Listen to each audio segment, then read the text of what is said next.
This is a Hog Sports Network podcast. The Hog Sports Network presents the basketball podcast of Mid-America, the premier Arkansas hoops podcast covering the Razorbacks men's and women's teams. Here's your host, WholeHogSports.com basketball analyst Scotty Bordelon.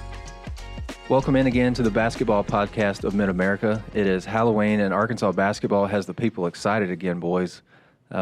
What a Saturday in Bud Walton Arena. Razorbacks beat number 3 Purdue 81-77 in overtime in a charity exhibition that did not in any way feel like a game that didn't matter.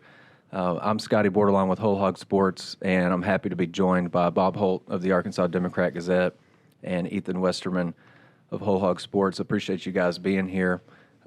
Before we get into the Arkansas-Purdue exhibition, some takeaways. I know we've got a lot of guys I'm sure that we want to talk about. I really, the other night after the game, I think I looked at Tom or Bob, one of the two, and was like, I don't know which direction I'm going to go in terms of a sidebar, and I ended up settling on Chandler Lawson, which, looking at some of the page view numbers and stuff, I think that was a good idea.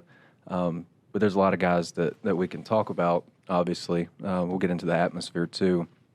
But first, we have a little news to share on the women's side of things. Ethan, you want to fill everybody in? I don't think I'm stepping on anybody's toes saying this, but you've had this for a few days, maybe, and finally came out today. Yeah, it's I think it happened late last week. The Jersey Wolfenbarger decided she didn't want to be a part of this year's basketball team. There's not really a transfer portal to get into right now, so It's not like she's transferring. So she's just choosing not to play this year. The portal opens, I think men's and women's, but women's for sure, the Monday right after the selection show. So it's all the way in March 18th before it opens. But yeah, it's kind of a head scratcher, It's just,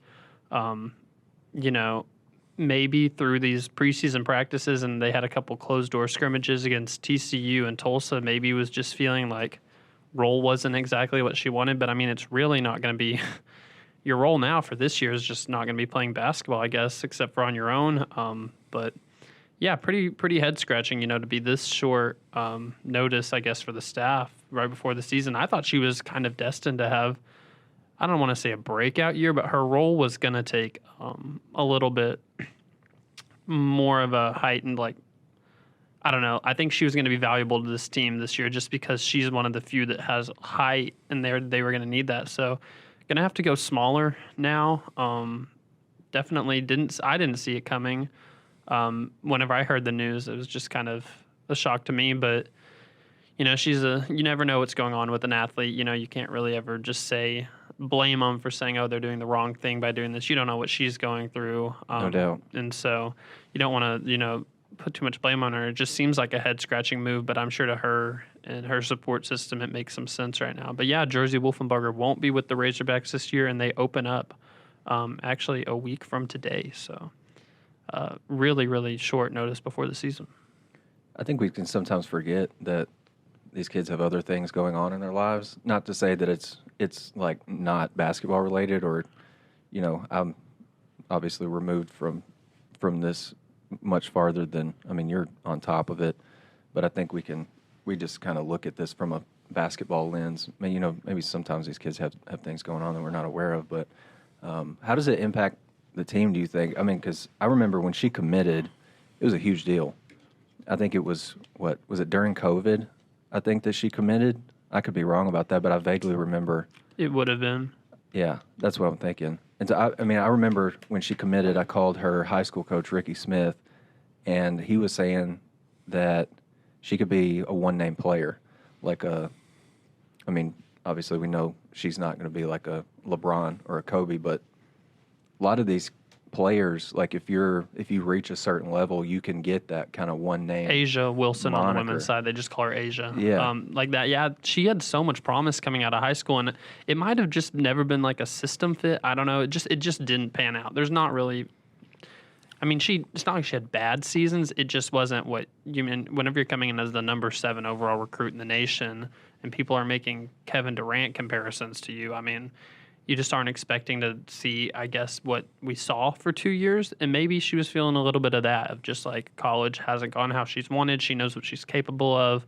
Maybe a change of scenery. But it's just head scratching the timing of it to me. For it to be this close to the season, it's almost like I thought after the end of last season, I honestly thought, I was like, oh, is she going to transfer? I just need a fresh start. Not right before season, though, to where now, isn't going to have a season in her. But yeah, it impacts the team greatly, in my opinion, just because I think she's 6'5". Hard to make up for size. But the good thing about a neighbor system and how he has his offense is guard play. I mean, he can go smaller, and they like to get shots up. So, and he has a lot of talented guards. Like, honestly, I was looking at their roster this past week, and I was like, man, there's so many people on here. I'm like, how are they going to get their minutes? Because but maybe you just have to go smaller now a little bit and put some different combinations out there, and just outshoot people. They're also going to press this year, so maybe for a little bit of that rebounding that they might be losing, they'll create some turnovers and get some possessions that way. It definitely impacts them, especially, you probably at this point, a week away from the season, have an idea of how you're going to utilize all your players, so just having to maybe readdress that. But they're talented. The Jenna Lawrence, she's a freshman she graduated from Farmington, from Melbourne originally. She's going to get to play. I already thought she was going to get to play. This kind of confirms to me, like, her playing time is going to definitely be there now. Mm-hmm. I'm excited for you to get to answer the questions on the board about why the team doesn't rebound better. So that's going to be exciting after losing a 6'5" piece that might help you with rebounding. Yeah, I might just pretend like I don't see those for a while. Yeah. Bob, how are you? I'm good. How are you guys doing? Good, man. Have you recovered from the weekend? It was a good time. I think I was going to ask y'all best weekend of the college football season so far, the basketball game. Well, probably the best football weekend for Arkansas. It was a win for one thing, and it was an exciting game. I know it was an exhibition game. You don't want to put too much stock in that, but I think Purdue came in, wanting to win and played hard, and it wasn't like they just played their starters, 20 minutes. I mean, I thought the teams, Zach Edey was limited to 24 because he fouled out. But right. Purdue was playing their best guys. Arkansas was playing their best guys. They were going at it really hard, and the crowd was into it. I mean, you wouldn't expect Purdue or any quality team that's got pride to come in here and not play their best and play to win. And I think they definitely did. So if you watch that Tennessee-Michigan State game on Sunday, Tennessee went into to East Lansing and beat Michigan State. Excuse me. So I know those are, again, they're exhibition games, but I still think it makes a pretty good statement for the top teams in the SEC anyway. And A&M went to, I think they played in North Texas, but they played Texas Tech. Mm-hmm. I guess that's because their coach, the Tech coach, was from North Texas, or maybe that was just a neutral place they could both meet. But Texas Tech beat A&M, who's supposedly supposed to do pretty well in the SEC. But yeah, I love these exhibition games versus the close scrimmages. I know Eric Musselman doesn't like the close scrimmages, so that's good for all of us. We get to see these high level games instead of information leaking out, about a close scrimmage. Yeah, for sure. I think it's cool just to get to see both of the exhibitions. Like, I think obviously you open up with a game where, unless you're Louisville, you probably are going to win it. Man, that's and then you can just get guys some minutes. It was perfect for like a Trevin Brazile, for example, or a Caleb Battle, for example. Guys come in, not saying their situations are identical in terms of injuries, but Caleb was dealing with a foot, has all summer. TB's coming back from his ACL, and they got a little bit of run, knocked some of the rust off. What did y'all make of the environment? It was pretty good. I felt like it's hard to say that it felt like an NCAA tournament game when it's in one of the team's home venue, if that makes sense. But it did feel like it was a game that did have some stakes attached, even though it didn't at all. It just kind of felt that way to me. Am I talking out of the side of my head, or did it kind of feel that way to you, like it meant something, even though it didn't? Well, yeah. Well, Matt Painter, the Purdue coach, he said it was an SEC or a Big Ten road environment. And so I would say it was like an SEC home environment. It was like Arkansas was playing, Kentucky or Tennessee or Auburn or Alabama or somebody. The crowd it was a packed house. I mean, I didn't really see any empty seats. And those were all those were not part of the season ticket package. Those were all people who bought tickets Right. however long they've been on sale. And it was lousy weather, which it wasn't like it was a snowstorm, but it was kind of cold and rainy. And, people had a reason not to show up. The walk into the arena wasn't very fun.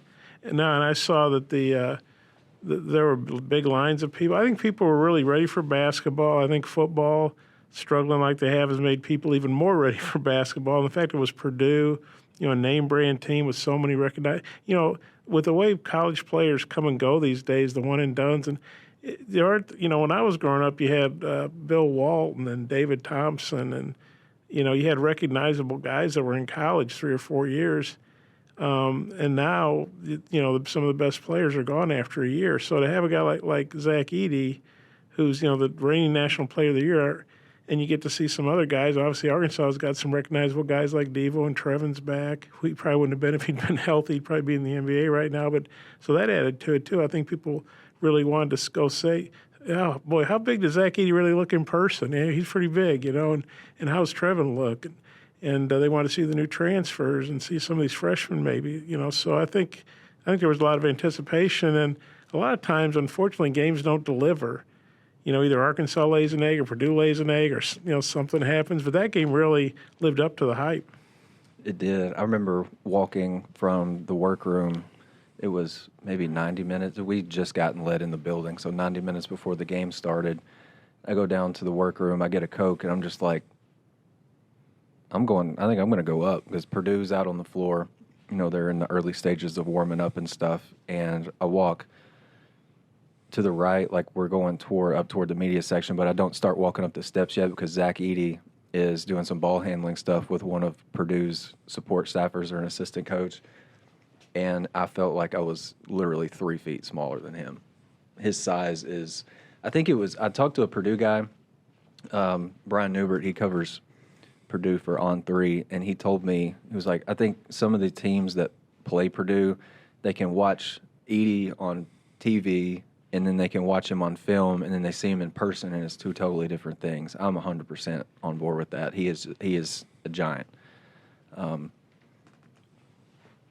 then a few minutes after I got to that corner and was watching him, the students start flowing in, and they're literally racing to the bottom of the student section to get as close as they can to Edey to just start like throwing out this planned trash talk that they've got. And they were throwing out barbs like an hour and a half before the game started. It was a pretty fun environment. Arkansas gave the crowd a reason to get into it right away. TB wins the opening tip, and the place just pops like he dunked on Edey almost. It was like one of those kind of pops, and then it happened again in overtime. Same deal. I'll let you guys decide where we take this, kind of a choose-your-own-adventure type thing. Who you want to talk about? Chandler Lawson, Trevin, Tremont Mark, Caleb Battle. I feel like we could probably go on and on about any of those guys. Who do you want to go with first? You already were talking about TB winning the tip. I think that. Fair enough. We can start there. Yeah. 15 points, 5 rebounds, 3 steals. Not too bad. Second game back from an ACL. Stretched the floor really well. I think maybe his greatest impact on the game was early second half. He hits those back-to-back threes, pulls Purdue's 4-man away from the rim a little bit, opens up a lot of other stuff for other guys. I thought that was huge because he went 0 for 4 from 3 in the first exhibition, and I think I wrote in the what to watch for. If he could knock down a couple perimeter jump shots, it would literally open everything up. That was my first thought. It seemed like that UT Tyler game. It was honestly, you're like, is he comfortable yet? Like, is it just? It almost felt like it was new to him. Just I'm actually out here playing again. His jump shots just didn't look. I mean, you could tell he still had like that raw ability to impact the game against UT Tyler, but it wasn't like the kind of smoothness that he showed early last year, especially I think of like that Maui Invitational tournament. But and he can really impact the game whenever he's making shots and stretching the floor, and that's what he did against Purdue. It was good to see him get back to knocking down shots because that I think that with this team this year, especially just with kind of all those different pieces you have, whenever he or I'll put Jeremiah Davenport in there as well. Whenever those two are knocking down shots from the perimeter, it opens up so much. So yeah, I thought that it kind of felt like maybe that UT Tyler game, he was just shaking off rust on a standpoint of just like, he just needs to be on the court, like just get back to being used to playing. It seemed like Purdue game, he was shaking off the rust of like, okay, I'm not only playing, but I'm in a big game again. So yeah, it really impacted the game, it seemed like. Cashed in at the free throw line. He was 5 for 5. He shot another 3 in the second half, got fouled, made all 3 of his free throws. Blocked a shot early where he kind of baited a guy into a layup I think it was on the left block, and kind of let him slip by, and then he swatted it off the glass. Eric said that, or I asked Eric about somebody. I can't remember who it was, maybe Caleb Battle first. And then my follow-up question was, have we talked about Trevin yet? And Eric was like, oh, yeah, he may have just only been the best player in the building today. What did you think of TB? He almost looked to me like he was mid-season form. I guess we haven't seen him in a mid-season, I guess, but maybe kind of looked like himself again early last year pre-injury. Yeah, the threes were big. He had a nice breakaway dunk on a fast break. I'm trying to remember who got the ball ahead to him. I can't remember. Oh, it was Devo. Devo. And he really slammed it with authority. You know, one thing that I thought was significant, maybe 5-6 minutes in the game, he took a pretty hard fall. Yeah. And he was laying there, and I think you could just feel the arena was kind of holding their breath like, I covered my eyes with both hands. Is he okay? I didn't know what had happened. And, you know, I think he was just kind of getting up slow to gather himself, or maybe got a little air knocked out. But it was, and then he got up, and, you know, it was a big cheer and a big set of relief. But I think in a weird way, it's kind of good for him to take some falls because, you know, invariably in a rough and tumble season, you know, you're going to hit the floor sometimes. Maybe not as much as Desi Sills used to, but a few times, a couple of times a game maybe. And so I think it was good, and I'm sure he's hit the floor in practice some too. But I think it's kind of good to kind of just get that. And okay, I got knocked over, I got up, I'm fine, you know. But that was you know, like kind of a scary moment, and maybe we were all overreacting to it because, you know, we hadn't seen him out there that much, but. That was a good thing to see. But yeah, he just looked real comfortable. I remember Eric, I think, said during the week he'd play 15 to 25, and he played 31. So, and if that thing gone double overtime, he would have played some more. So no doubt. He obviously felt comfortable playing. Eric felt comfortable. I thought it was funny when Eric told us that, and I don't know if he was exaggerating or but he said TV came over a couple times and said, hey, can I get 30? Meaning, can I get out of the game for 30 seconds, get a blow? And Eric's like, no. So I thought it was interesting that he was asking for, you know, and I'm sure he's still, even, I know he ran the mile in the summer in 5-something minutes, a little over 5 minutes, and that's really good for a guy, especially a guy at 6'10". But, you know, he wants to be out there, and Eric wants to have him out there. So that's just a good sign. It just seems like he's comfortable again. For sure. And that plus-minus stat is really important in my head. Him and L. Ellis was +9. He was +8 in the game. I think that number is really important. It shows that while you're in the game, for those who don't understand how the plus-minus works, that Arkansas outscored Purdue by 8 points while Trevin Brazile was on the court. That just goes to show that whenever you're in the game, it helps out the team overall. Just like you're at your best with those two in the game this past weekend. You look at some of those other numbers, you see like Chandler Lawson was +6, Tremont Mark was +6. So some guys that whenever they were on the court, good things happened. For sure. I thought TB was really good. So you start the game with TB and Chandler Lawson as your 4 and 5 guys. And I thought Trevin and Mekhi Mitchell did this to an extent. It was, you know, he wasn't defending Zach Edey, so he had to make things as tough as possible on the guy who was trying to make entry passes. And I should have charted the deflections from Arkansas's bigs, but on those entry passes, he was phenomenal. There was one time where he played like he was a safety. He just kind of came over the top of on one of the entry passes to Edey and just tipped the ball away. Arkansas got a steal out of that. But Trevin Brazile, Chandler Lawson, Mekhi Mitchell, those are 8. That's 8 steals from your 3 big guys. Like, that's really, really good activity, and I think they had 5 blocks between them too. Anything else on TB stand out? I'm trying to think. 4 fouls drawn is big in my opinion. Yeah, I was going to say that too. That was big, and he didn't commit a foul. Yeah, didn't commit a foul. He defended pretty. I thought he was pretty smart and defensively. Drawing fouls is just such a compounding effect of like it's not only benefiting you, but they got in foul trouble. Some of those guys on Purdue. I mean, you think of Edey right off the bat; he got in foul trouble. So yeah, those 4 fouls drawn probably were pretty big. I could be mistaken, but I think one time in overtime, he found the ball in his hands at the top of the key, tried to take his guy off the dribble, drew a foul, got to the free throw line. I think that's right. I was listening to this game on the radio, so Were you really? I'm having to try and retrace my radio. No, it was interesting though, because when me and Bob and you were at Media Days in Birmingham, and somebody asked Trevin, like, "What's your game going to look like this year?" And Trevin said, "Yeah, I'm going to be handling it in some pick and roll." And I'm just like, "What?" And then I don't think this wasn't a pick and roll situation, but it's like I feel like I could maybe get by the guy that's in front of me type of thing, and drew contact, got to the line. Eric's crazy about those FTAs, so that was probably pretty good for him to see. One more thing on Trevin, and then we'll go to a break real quick. Ethan, you helped out with this and for the UT Tyler game, and then I went back and rewatched the Purdue exhibition. Shots defended. Trevin Brazil gave up 4 buckets on 13 shots defended in the 2 exhibitions. It was pretty good for working yourself back. He would have had 3 field goals allowed on 12 attempts if he hadn't goaltended a shot at the final buzzer the other day. Pretty good defensively, working your way back from an injury. We'll throw it to a break real quick, and then we'll get into maybe the star of the game the other day, Tremont Mark and Chandler Lawson. You're listening to the Basketball Podcast of Mid-America. Get the latest breaking news on all Arkansas Razorback sports at WholeHogSports.com. Our award-winning reporters and photographers go beyond game recaps to bring our subscribers the most trusted Razorbacks news anywhere. With expert analysis, the latest in recruiting, plus unique and compelling stories of your favorite teams. Subscribe today at WholeHogSports.com.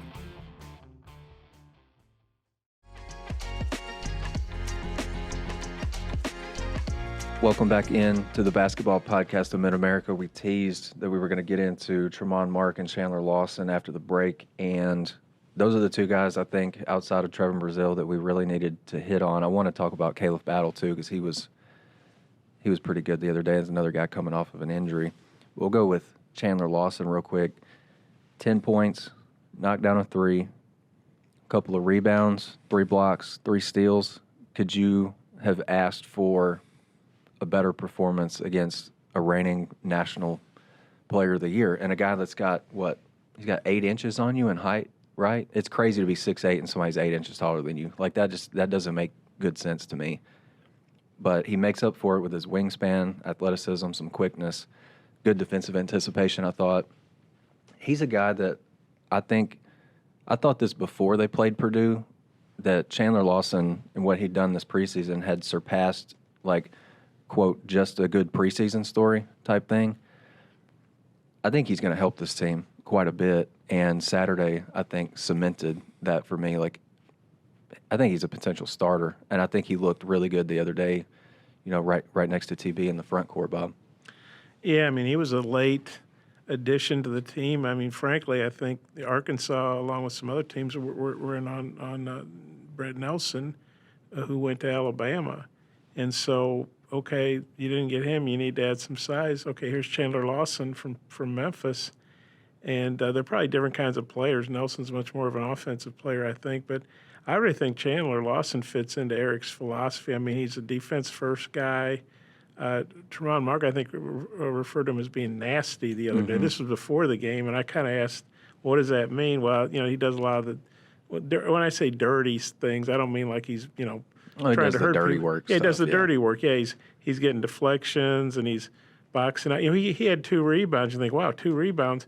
But because he was keeping Edey off the glass pretty well, and part of that was because Edey was in foul trouble. But Edey, he averages about 14 boards or about 13 boards last year, and he got 9. And then they got him in foul trouble. And so, he maybe didn't get the rebounds, but he made it possible for other guys to get those rebounds. It's kind of like I don't know why basketball doesn't do this, but in hockey, an assist is the pass at least, the goal, you get an assist. I'm not sure why basketball players maybe don't get that. I also think they should get an assist when guy gets a free throw off, gets fouled because of a good pass by them. But I guess I chart that as a potential assist. That leads to points potentially. Yeah, and the deflections. I mean, that's a a stat. I know you guys do a good job of keeping track of that, and Arkansas's got like 800 people on the bench to keep track of that. They do, yeah. And so that's a big deal. Maybe you don't get the steal, you deflected the pass that leads to the steal, or maybe the ball went out of bounds, but that meant it's kind of like when a hitter fouls off a real good pitch. Maybe he didn't get a hit, but now the pitcher's got to throw him another pitch, and if he doesn't make another perfect pitch, maybe he gets a hit. And so he does a lot of things that maybe don't show up in the box score, and then he does things that do show up in the box score, like steals and block shots and points. The fact he can hit a 3, but he doesn't get 3 happy is, I would say, sometimes a guy hits a 3 and you're like, oh, man, that's bad, because now he's going to take 4 or 5 more he doesn't need to take. Some guys are like that. Chandler doesn't seem to be. Yeah, he took 2 threes the other day. Yeah, I mean, he's just a nice pickup, and he's very mature, like a lot of these transfers. I think he's real hungry. I mean, Memphis has a good program. They went to the NCAA tournament. They almost beat FAU. Maybe Memphis goes to the Final Four if they win that game. I don't know. But, and he started off his career at Oregon, so he's got some maturity. I think when you're on your 3rd school, you have some maturity too. You've been through some stuff, some different coaches, some different philosophies.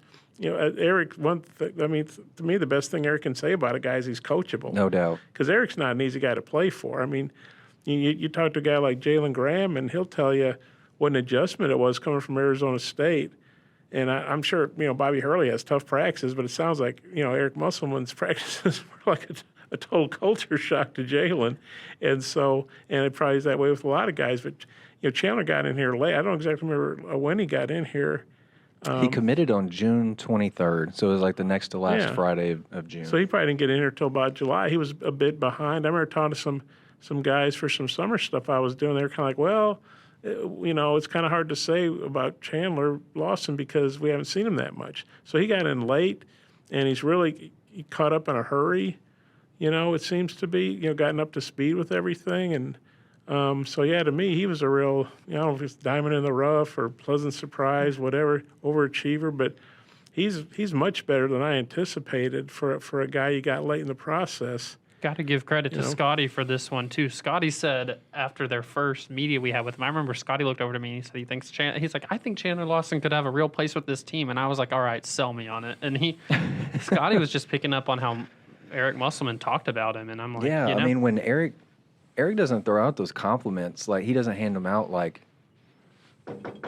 and then like trick or treat candy. Like you got to work to get those deadgum compliments from him, and he just threw it out unprovoked. Like we did not ask about Chandler Lawson because I think at the time when we went over and talked to him, he's kind of like, yeah, well, he committed in June and he got here late and probably got a lot of making up to do.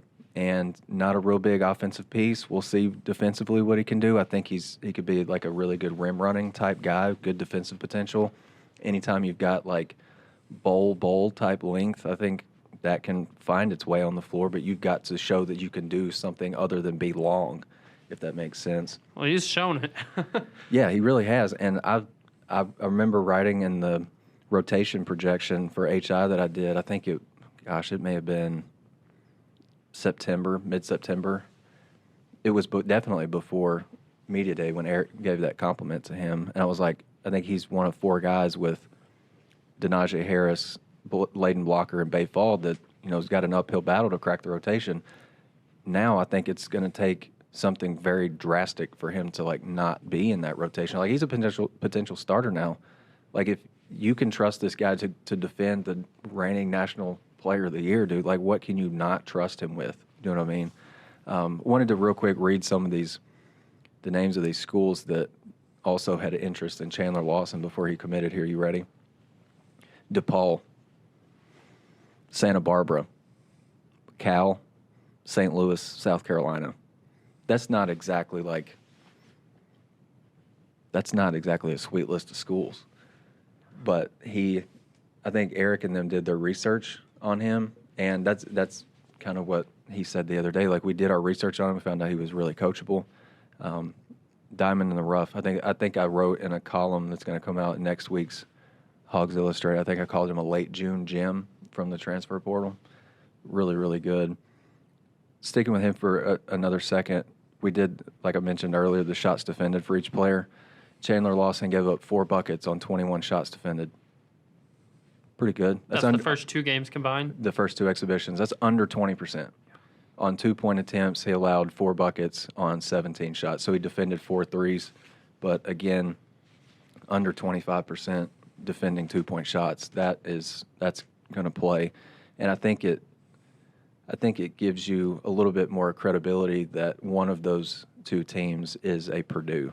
Like it wasn't a huge surprise. I think you tracked against UT Tyler. He didn't give up a bucket on 7 field goal attempts, but you defend twice as many shots the next week against Purdue, and you're still holding them well under, what is that? I'm not great at math, 35 or 40%. Yeah. Maybe less than that. So, it's definitely one thing to give up no buckets to these guys. I mean, they had dudes out there handling the ball Tyler. Looked like me, dog. Yeah, I mean, but then to go against those guys you saw Saturday and kind of keep up that defensive performance, it was impressive. Tremont Mark. He's good. I think he's probably what they expected coming from Houston. I wasn't exactly sure we were going to see point guard Tremont Mark, especially in some crunch time minutes. But now I think moving forward, you probably feel pretty good about putting the ball in his hands in crunch time. Like, yeah, he missed some free throws, but Eric said he's going to trust that kid and his mental toughness, kind of like he did with J.D. Note a few years ago. Like, I think he said even though J.D. could have missed 10 straight shots, I was still going to ride with him. I think he's probably going to feel that way about Tremont. Let me look at his final numbers the other day. What did he finish with? He had 15 points, 6 rebounds, drew 5 fouls, 5 of 10 from the floor, had 4 assists. I think that was the most underrated part of his game the other day was the 4 assists, because he was really good about using that side ball screen, kind of snaking it and putting a defender on his back, and then when he drew Edie or whoever the 5-man was in drop coverage, because you got to respect that mid-range pull-up, right? And he can rise up like he's going to take the shot, and then he can find a Makai Mitchell at the rim for a dunk. I think that is the value of Tremont Mark. He can beat you at all 3 levels of the floor, and he might be your best defender. What were your thoughts on Tremont, and maybe what impressed you most about his preseason? Yeah, well, one thing you just mentioned, Eric's talked about he's a great defender, and what a good combo he and Devo would be. Or, if Devo's guarding, the other team's top scorer, then Tremont gives him a break. So you think, okay, here's a defensive first guy who got 15 points. His only 3 of the game basically sent it into overtime, the only 3 he tried. And then, he did miss, I think, three or four. He was 1 of 5 on free throws. He missed the first 2 in overtime. Then he missed the first one of 2, but then he knocked down his last 3. And he had 5 points in a row in overtime. That's obviously really big. He and L. Ellis really took over in overtime. And getting 6 boards. I mean, and he's 6'6", so he's not. I mean, he's a pretty big guard, small forward. I mean, Eric might play him at the 5 or something, depending on who they're playing and what the matchups are. So I just got to love his versatility. And, yeah, the fact that, they used him in pick and rolls and he had the ball in his hands. I don't think he had any turnovers, right? That's big. You play as many minutes as he did, especially at crunch time, no turnovers. Yep, didn't turn it over in almost – he was 1 second shy of playing 36 minutes. Yeah, and that's to me, that's impressive. The ball handling. And he was a great pickup. You kind of wonder, how did Houston let this guy get away? But I know they had Cryer from Baylor, who's really good, maybe a different kind of player, more of a scorer. But this guy started for a team that was ranked number 1 much of the year, and was a number 1 seed. And he played 3 years there, so this guy's pretty good. I mean, Eric's not getting guys from Cleveland State or something. No offense to Cleveland State. I don't know why I thought of that, but he's a good random school. Yeah, he's getting guys from, that played for really good programs and really good coaches, demanding coaches. I mean, I don't know if Eric's style may be a little bit different than Kelvin Sampson, but they're both. Kelvin Sampson coached in the NBA some after he got in trouble in Indiana. So, Eric and Kelvin Sampson are 2 of the best coaches around. Matt Painter talked about Mark, playing for a great coach, and now he's playing for another great one. And so, what a great pickup. A guy who's coming from a winning culture. I mean, to me, it's interesting. You got L. Ellis, who came from, 4-28 Louisville. I saw where they lost, I think, to Kentucky Wesleyan the other day. I mean, you wonder if Kenny Payne's going to make it through the year. No offense to Kenny Payne, I don't really know the guy, but good Lord. You lose to Lenore Ryan one year, and then you lose to Kentucky Wesleyan. It's like these Division II exhibition games are becoming bye games for the D2 school. I know, and I saw Pace. Well, we're talking about Pace beat St. John's and Rick Pitino, but wherever Pace is, I have no idea. Probably around New York somewhere. Find it in your local grocery store. Exactly. But, I mean, my guess is Al Ellis was excited to win the red-white game. I mean, this guy he's a really good player, and he seems like a really good guy, and he played for just a horrible team last year. And you just feel like, wow, you're happy that guy's out of that situation. But so to me, it's two totally different situations. Teron Mark comes from one of the best programs in the country, but he feels like Arkansas, and I don't know what kind of conversations you have with Kelvin Sampson. Maybe he wanted to play a different role, whatever, but he goes from one of the top programs in the country to one of the other top programs in the country, and Al Ellis goes from, Louisville's a historic program, but they're a train wreck right now, let's face it.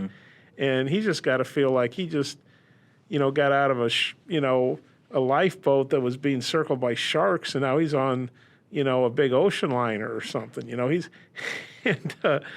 it's guys from two totally different situations, but yet I think they're both going to be great contributors for Arkansas, and they played great together, played really well off each other in that overtime, I thought.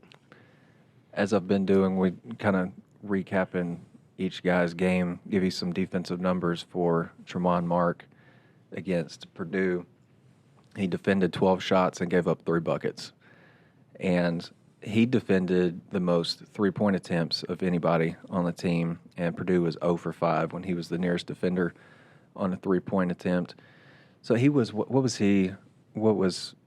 in the UT Tyler exhibition, what did they shoot against him, like 0 for 4, 0 for 5, something like that? So 3 for 16 or 3 for 17 defensively in 2 exhibition games. That's kind of, I don't want to say that you expect that to happen, but you're not surprised by it, I don't think, in the least. All right, let's get into Caleb Battle. I think he's like my early candidate for favorite guy on the team. We didn't get a chance to watch him in the red-white showcase because that foot was bothering him again. He broke it in the summer, was having some soreness, and when you see him walk out during pregame warm-ups on crutches in a walking boot, you're like, oh, God, what is happening? And then we don't really hear anything about him for a while, and then on Twitter he's just like, y'all quit asking, I'm coming. In the 2 exhibition games, he averages 13 points, shoots 4 of 9 from 3, and I was kind of like with TV, I thought the first exhibition was going to be good for Caleb to knock the rust off. So he needed it. And were some of the points that he scored late in that UT Tyler game empty calories? Maybe, whatever. But the kid saw the ball go in. He hasn't seen it go in a whole lot lately because he hasn't been on his feet working with the team much. In the Purdue exhibition, he gave you a lot, like 12 points, 5 rebounds. I thought you saw some of that Jersey toughness a little bit come out of him, especially defensive rebounding. He was great defensive rebounding, especially late. He was, I remember on a late miss by Purdue in overtime, he fought with the Ethan Morton kid, who I think is like 6'7" or 6'8". He's the tall kid, number 25. Basically won a contested rebound with him.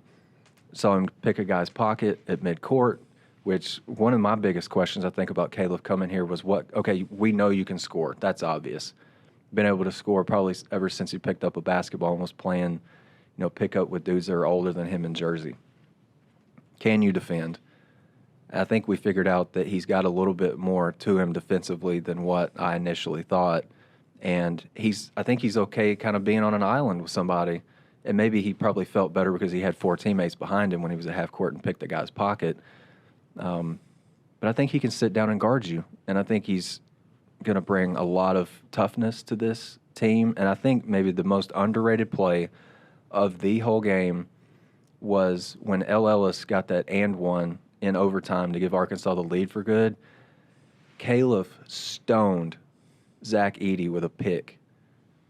Like, L's going toward the rim. Caleb is going from the rim toward maybe kind of toward the left elbow, and he stones Zach Edey and doesn't allow Edey to contest L's layup, and Arkansas never trails again. So I'm pretty high on Caleb. 13 points a game in the 2 exhibitions. Maybe I just took all the points that y'all might have had, but he was really good, and I'm really excited about him. I think he might be a potential X factor. He's that guy that he just has swagger the whole time on the court, and whenever he gets going, he's that guy that will get the crowd really into it. Just the way that he gets hyped about his makes. I thought that there was a stretch in the game on Saturday. Hear me out. I was listening to this on the radio and trying to stream it on my phone in the middle of Oklahoma. So this wasn't a great viewing experience for me.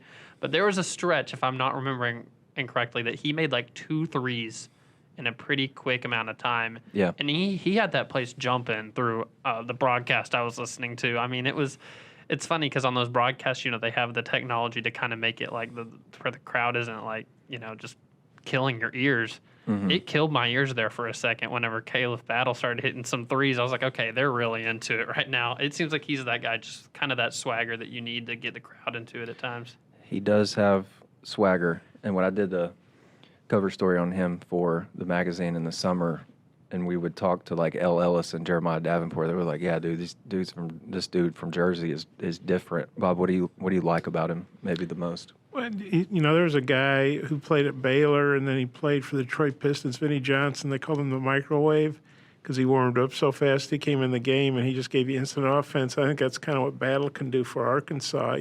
It's great to have a guy like him. I mean, obviously he could start a lot of places. He could start here. But if you don't start him, it's great to bring that guy, off the bench. He just, if things aren't going well, you put him in to maybe provide a spark, or if things are going well, you put him in there to take things to an even higher level. But I just like what a guy like that can give you off the bench energy-wise, whether, like you say, defensively. He's been kind of a surprise. I think he averaged, 17, 18 points at Temple, and so you knew he could score. But he's probably not going to do that. He's not going to average 17 or 18 here. None of these guys, Ellis averaged 17, but they're all going to have to. It could be one of those things where they may not average 17 or 18, but it's like 12 or 13, maybe 11 or 12, something like that. And they maybe get you 18 or 20 when you need it, right, on those nights you need it. But I think all these guys, some guys want to go somewhere where they're going to be the star, and these guys, so I think they all want to win, and make a run in the NCAA tournament, have a shot to win a national title, go to Final Four and all that, play at a high level to impress scouts, so they're either getting to get a shot to play in the NBA or overseas, wherever, make some money.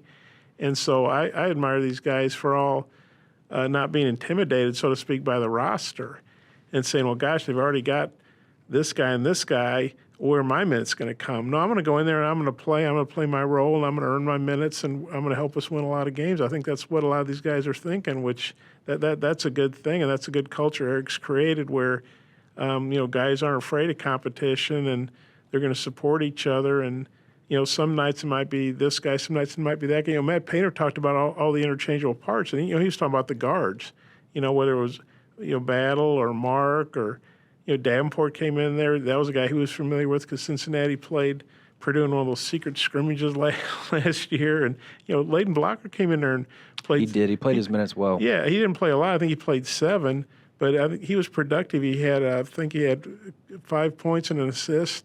Didn't turn it over, I don't think. And I'll tell you what's really nice is, Leighton Blocker would be like the go-to guy for a lot of teams, honestly. I mean, he's a, highly rated recruit.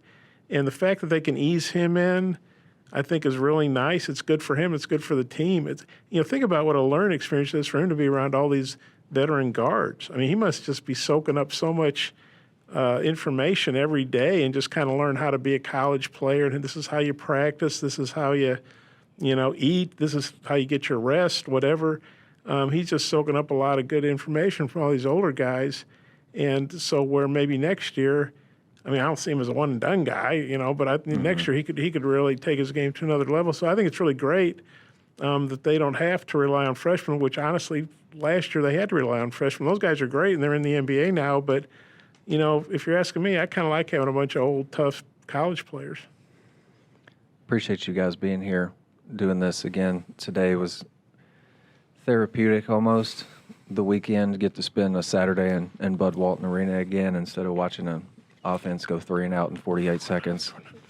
We'll be back next week with another episode of the Basketball Podcast of Mid-America after the season openers for the men's and women's team. Arkansas's men open the season against Alcorn State on Monday at 7 on SEC Network Plus.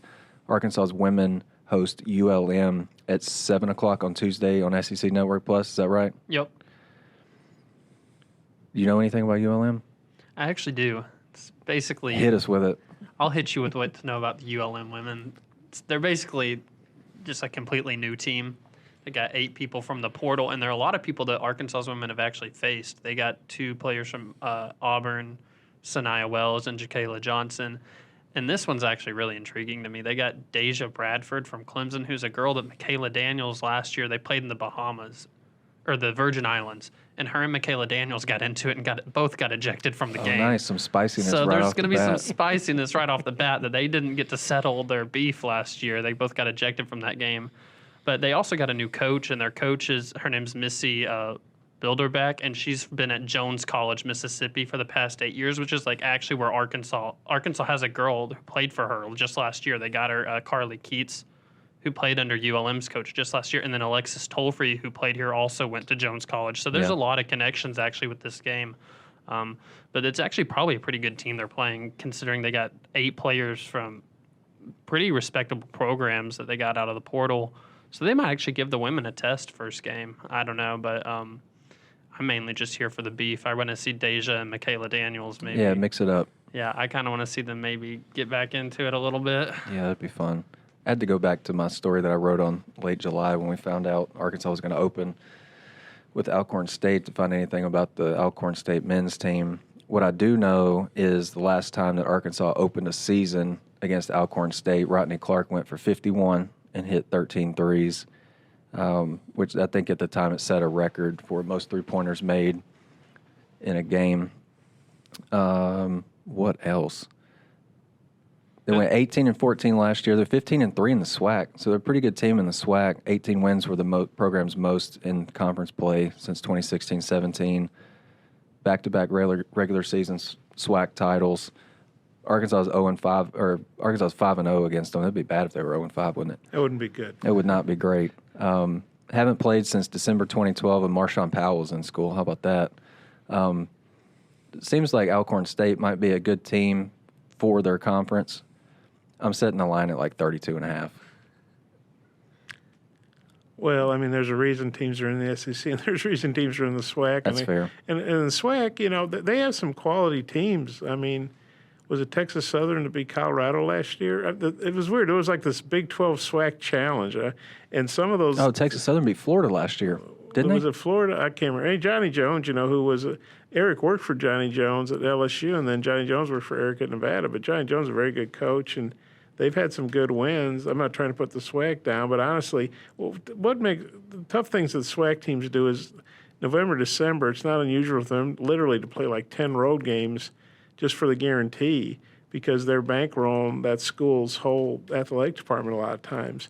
And it's just crazy what some of the teams will do. They'll go on the road literally for like 2 months, and maybe the first home game they play might be a conference game. They'll get any non-conference games, but so that toughens them up. But like Scotty said, they won back-to-back SWAC titles, so they have a winning culture, and I'm sure they'll be excited to come in and play. But certainly, it's a team Arkansas should be able to handle. And I talked about getting a little bit of chirping on Tuesday. I feel like a lot of times when we play the SWAC teams, there's a lot of chirping going on out there too. Y'all might get some on Monday night. I'm sure Caleb Battle wouldn't be too upset about that. Get to talk a little bit. Alcorn State's going to play one home game before January 20th, so that speaks to what Bob's talking about. And that home game is against Xavier. KenPom has given Arkansas a 98% chance to win, predicted score 84-61. So maybe I'm a little bit off on the borderline sportsbook spread, but I think it's probably going to get to there. I think Arkansas's got enough offensive firepower and to put up a bunch of points in that game. I'm not going to make a prediction on a final score. I'm so bad with that, but I think for some reason 32.5 just popped into my head, so I'm going to run with that. Thanks again for joining us. We'll be back, like I said a few minutes ago, next week after Arkansas's men's and women's teams get through their season openers. For Bob Holt and Ethan Westerman, I'm Scotty Bordelon. Thank you for tuning in. We'll be back soon on the Basketball Podcast of Mid-America. The proceeding has been a production of the Hog Sports Network. Look for our daily podcasts on Apple, Spotify, or your favorite podcast platform. For more Razorbacks coverage, go to wholehogsports.com or follow the Hog Sports Network reporters on social media.